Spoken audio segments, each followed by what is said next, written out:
ইমরান খানকে মুক্তি দিতে 2 সপ্তাহের আলটিমেটাম দিল পিটিআই। পাকিস্তানের কারাবন্দী সাবেক প্রধানমন্ত্রী ইমরান খানের মুক্তির দাবিতে বিশাল বিক্ষোভ সমাবেশ হয়েছে রাজধানী ইসলামাবাদে। রোববার 8 সেপ্টেম্বর অনুষ্ঠিত হওয়া এই সমাবেশ ঘিরে পুলিশের সঙ্গে ইমরানের রাজনৈতিক দল পাকিস্তান তেহরিক ই ইনসাফ পিটিআই সমর্থকদের সংঘর্ষের ঘটনা ঘটে। খবর দ্য ডন। প্রতিবেদনে বলা হয়, পিটিআই সমর্থকদের আটকাতের বিভিন্ন রাস্তায় কন্টেইনার রাখা সহ বিভিন্ন বাধা বিপত্তি তৈরি করা হয়। তা সত্ত্বেও জনতার ঢল নামে এই সমাবেশে। পিটিআই বলছে, চলতি বছর দলটির অন্যতম বড় সমাবেশ ছিল এটি। শেষ পর্যন্ত শান্তিপূর্ণভাবেই অনুষ্ঠিত হয় কর্মসূচি।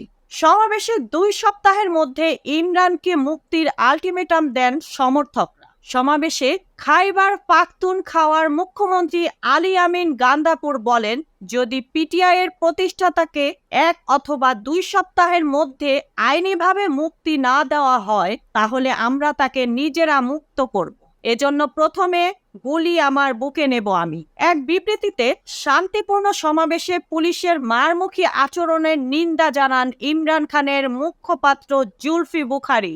ঘুষের মামলায় 1 বছরের বেশি সময় ধরে কারাগারে আছেন ইমরান খান। 150-র বেশি মামলা চলছে তার বিরুদ্ধে।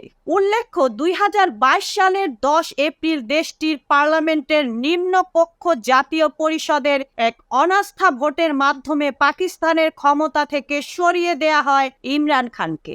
2018 সাধারণ নির্বাচনের পর সরকার গঠন করেছিল ইমরানের দল PTI. Mukta Parvez, desk report, বিই নিউজ, ঢাকা।